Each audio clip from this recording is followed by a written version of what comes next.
রাসূল সাল্লাল্লাহু আলাইহি ওয়াসাল্লাম কি আল্লাহকে মেরাজে গিয়ে নিজ চোখে দেখেছেন? জি না, এই চোখ আল্লাহকে দেখতে পারবে না, উনি জিবরাইলকে দেখেছেন। রাসূলুল্লাহ মেরাজে গিয়েছেন সশরীরে, এই কথার অবিশ্বাসকারী কাফের। কারণ মেরাজের কথা কোরআন শরীফের আয়াত দিয়ে প্রমাণিত, আর অসংখ্য মুতাওয়াতির হাদিস আছে। ইবনে হাজার আসকালানি বলেন, ইন্নাল আখবারা বিমিরাজিন নবী সাল্লাল্লাহু আলাইহি ওয়াসাল্লাম ক্বাদ বালাগা হাদ্দাত তাওয়াতুর।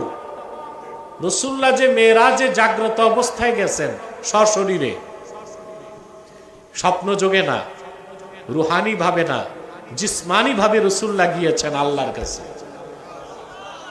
এটা মুতাওয়াতির হাদিস দিয়ে প্রমাণিত। মুতাওয়াতির হাদিস অস্বীকারী কি? কাফের। কোরআনের আয়াত অস্বীকারী কি?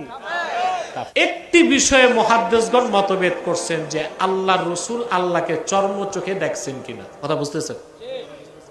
কিন্তু গ্রহণযোগ্য মত, রাসূলুল্লাহ আল্লাহকে কপালের দুই চোখ দিয়ে দেখছেন।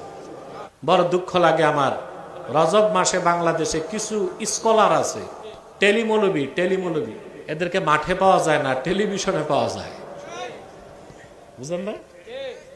লম্বা রুমাল টেনে ঘোমটা দিয়া ফতুয়া দেয়, এরা নাকি স্কলার। আমি বলি স্ক্রু ড্রাইভার। এরা মানুষকে বিভ্রান্ত করে যে রাসূলুল্লাহ সাল্লাল্লাহু আলাইহি ওয়াসাল্লাম মেরাজে আল্লাহকে দেখেন নাই। দুই একটা কিতাবের অগ্রহণযোগ্য মত থেকে ফতুয়া দেওয়া জায়েজ নাই। ফতুয়া দিতে হয় গ্রহণযোগ্য মত দিয়ে। ফাতাওয়ার উসুল হচ্ছে আল ফাতওয়া আলা কওলি গায়রির রাজিহ হারাম। যেটা গ্রহণযোগ্য মত নয় সেটা কিতাবে থাকলেও ওই মতে ফতুয়া দেওয়া হারাম।